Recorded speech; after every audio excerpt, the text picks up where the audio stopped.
Warning. The following program contains detailed accounts of unimaginable horrors, many of which were forced upon young, women, and children. Viewer discretion is strongly advised. These were the top 3 stories that broke me.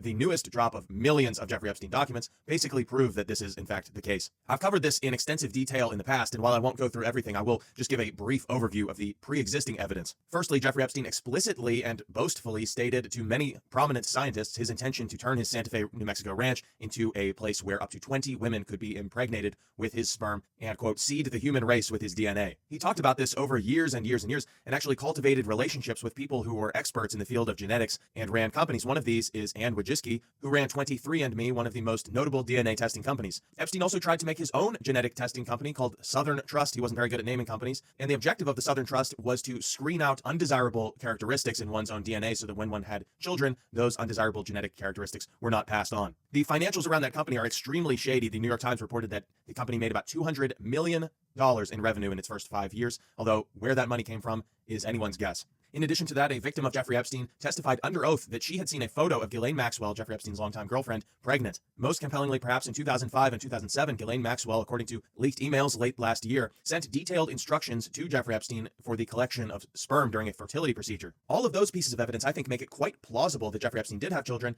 but when I searched common search terms like birth, childbirth, pregnant, pregnancy, fertility, things like that in the DOJ website, multiple interesting sources came up that I think actually deepened the case and make it even more plausible. When it comes to the new files, I want to start with this extremely disturbing and moving diary written by an unnamed girl, reportedly in 2002, and I want to warn you that some of this stuff is extremely hard to read. The diary is written in a code which is easily deciphered. It's just the top letter followed by the bottom letter, followed by the top letter, followed by the bottom letter. However, the Justice Department has decoded it and written it out here for us. On the first page it reads, "Close your eyes, close your eyes, close your eyes. Don't speak, she doesn't talk. I can't stop shaking and it's been a week. A decision was made, but I can't tell Jeffrey. These things happen. Why didn't I close my eyes fast enough? The doctor was different again. I think he was from Israel. He had kind eyes, but didn't speak directly to me. This was different. A shot and those rod-like things had a hook and so much pain. Ghislaine said to push all the pain away. I don't understand. Blood and water all over the bed, and she was right. Like a feeling when your tummy hurts and you have to push. She said to close my eyes and put her hands over my eyes, but I didn't close them because of these tiny cries. I'm so lost. I saw between her fingers this tiny head and body in the doctor's hands. It reached its tiny arm up and had a tiny foot. I closed my eyes and no more cries. I don't understand. Just say these things happen, but he doesn't believe that. They yelled and screamed, and he said it will be the same in a couple of months, and said she was fed up with it all. I don't understand what is going on, and no one will tell me. I can't go to school like this. I can't stop shaking. Why won't anyone make it stop? I know Ghislaine is trying, but nothing changes. Why didn't I close my eyes?" In the hall, Ghislaine said she was beautiful. She was, not is. She was a beautiful girl. I heard her. Where is she? Why did she stop whimpering? She was born. I heard the tiny cries. I can't do this anymore.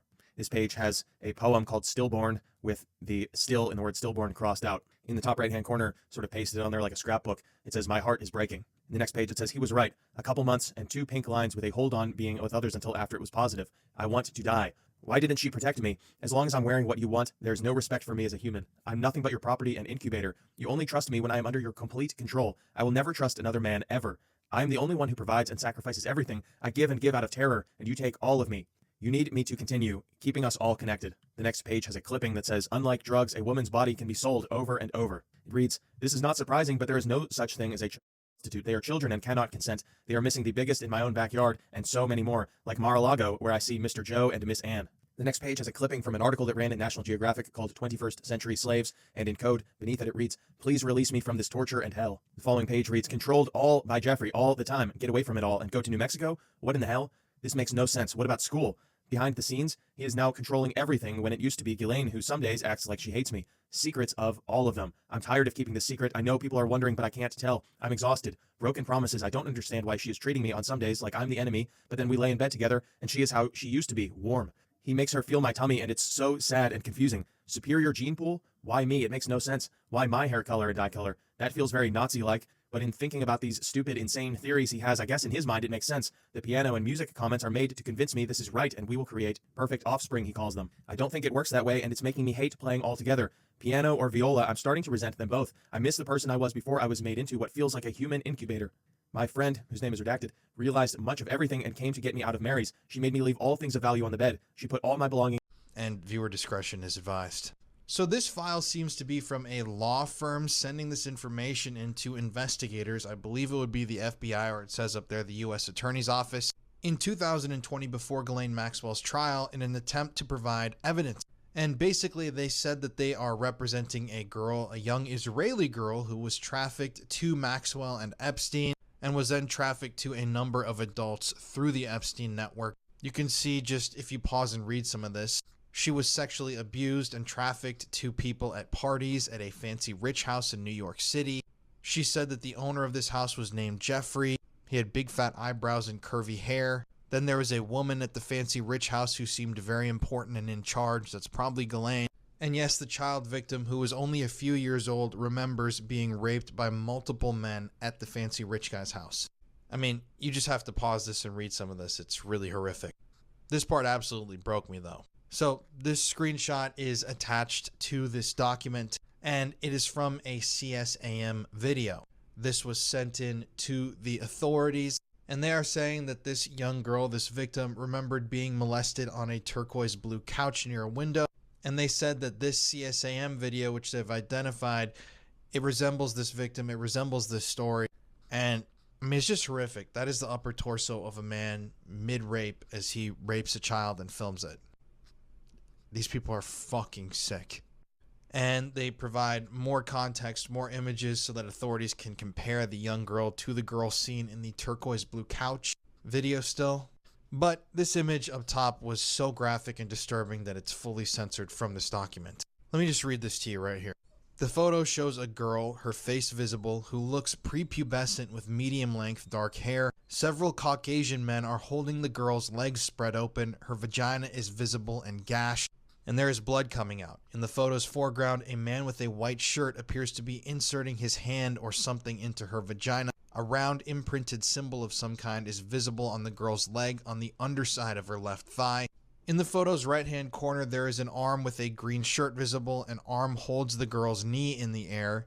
And then they basically go on to describe the other men that are seen raping this child in this footage. There are purplish bruises on her abdomen. The girl is bleeding all over the place. The girl's mouth looks bloody and her tongue is extended. There's a bruise under her left eye and a red mark on the left side of her neck. But let me remind you, according to the DOJ and the FBI, they don't need to investigate this anymore. The DOJ and the FBI want to let these pedophiles get away with this shit. It's disgusting.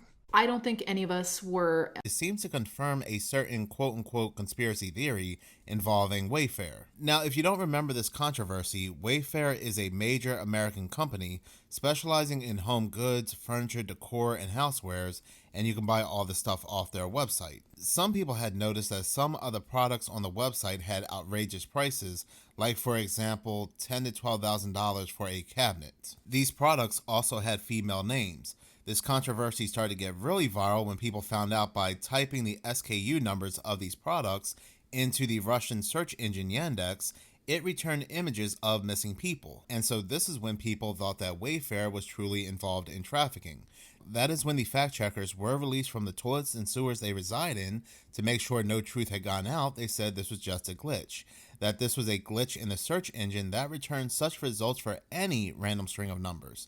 Weird, but okay. And of course, Wayfair denied any of these allegations, and this was quickly swept under the rug as a crazy, kooky conspiracy theory. But like I said, a new batch of files have been released, and with that came a interesting email from Leslie Groff, his executive assistant, described as Jeffrey's right hand to Jeffrey. It shows a Wayfair order, and it says Woody's chairs are to ship on November 9th, and he is to receive on November 10th. I believe he is watching the status. I'll keep you posted. And apparently he ordered a French Bistro European Cafe folding side chair. You may be saying, well, maybe it is just a chair, maybe it is just furniture, but furniture has been used multiple times throughout these files to describe things suspiciously. For example, victim and witness statements, depositions mention Jeffrey buying quote-unquote wonderful furniture. There is also the very interesting coincidence that a criminal investigation against Jeffrey started in 2005, and they believe what he was doing started in 2002. This is the same exact year that Wayfair was started. And while I have no proof of this, more than likely the Woody mentioned in the email is Woody Allen, especially given the fact of what has come out. Reading this article that was published on January 30th by the New York Post, Jeffrey apparently sent DNA test kits to Noam Chomsky and Woody Allen. The article mentions this email right here, which was on September 21st, 2016. It says, for example, the pervert was notified that 23andMe kits arrived and will be delivered to Woody Allen and wife Soon-Yi Previn to their home today. And